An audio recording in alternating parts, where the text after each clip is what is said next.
Do you have any thoughts, or two or three things, to key reminders to our audience about what is succession planning all about, and how and when do we integrate that into the strategic plan? Interestingly enough, you know, biology has played a little bit of a trick on us in that when we have kids that want to come into the business, by the time they're ready to come in, we as the senior generation are not ready to get out. And entrepreneurs by definition love to control their destiny. So they have a hard time giving up. But we do know one thing, at some point people are going to die, and that's the last date that they will sell their business. So they will sell their business someday. The important thing is for people to realize is that you can likely maximize the potential within the family and also within the business if you do a planned, smooth transition. And it's the same thing around the people strategy, is finding out what your kids are really good at. They may not be good at exactly what you were good at, but they will have an all-star set of capabilities. And so it's important to mentor them in those skills so that when the time comes, they can take the business and work it through their generation.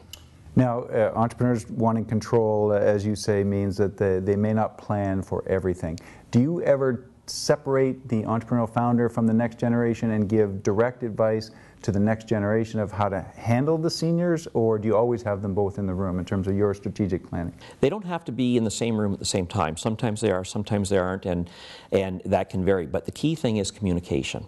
One of the things that you find once you decide that succession is a strategy is to keep everybody informed. And one of the things that helps I call it the senior generation to exit the business is to realize that there's things outside the business that are of interest to them. For instance, we take them through 3 areas of what we call vision, or what are you really trying to accomplish. And we take people down the road, let's say when they're 85 years old. What do they want their life to look like?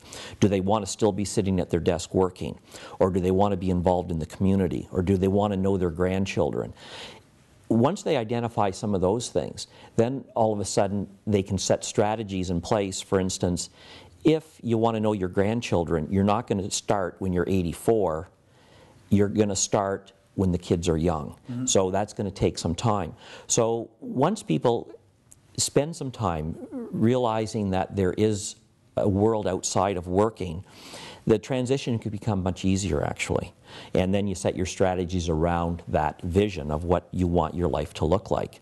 As you know, the businesses are often the babies of the entrepreneurs, and so the real babies, the next generation, are competing with the business to that effect. Who do you think it's harder for to discuss succession planning, the older generation or the next generation? And how do you handle that key element of communication which you described?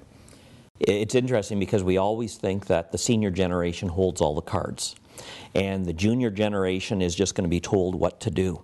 There's one thing that we do know, is that the next generation or the next person, it doesn't have to even be within the family, they will run the business differently. And differently doesn't mean worse. Differently can sometimes mean better. So what it really is getting to a point where both generations are comfortable that, number one, the succession plan, the vision, it's a common goal, that they will get to where they need to be, but it might be a little bit different than what the senior generation would want or run, but it's a better result, knowing that they have the trust and faith in the junior generation that they will do an effective job and take that business where they want to take it. Because one thing that we do know as they work through their generation is there's going to be downturns in the economy. There's going to be things that happen that aren't controllable, but if they're good managers and they've been mentored properly, they will get through it. And that includes change of business lines. Have you seen over time that growth, and then when you get to a succession planning stage, the business that you're in today might not be the business that you want to be in the future? How do you strategically tell someone who's the founder of a firm that perhaps the next generation has some novel ideas of how to sort of change this for the better and for the long run? Well, one thing that we do know, and you can just look at where we've come with transportation. We used to ride around with horses. Now we're going with cars, and now we're talking all kinds of different ways of transport. Businesses have to evolve. And there's a concept called the balanced scorecard. There's 4 components to it, but 2 of the components are look at what your business currently does and how can you do it more efficiently. But the other component is what does your business currently not do that you could or should be doing?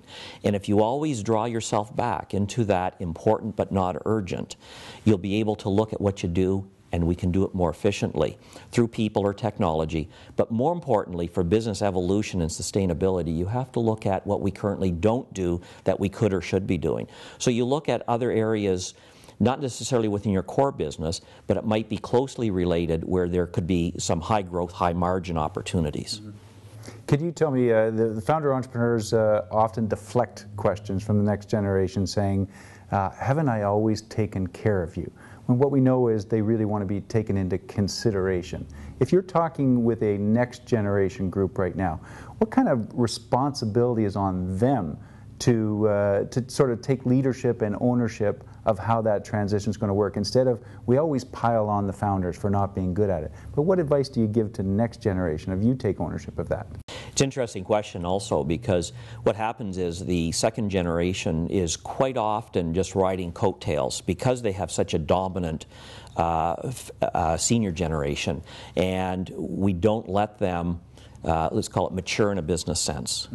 We always want them to answer to us. But the junior generation, what they, in my view, what they have to do is they have to start to show what a leader really does.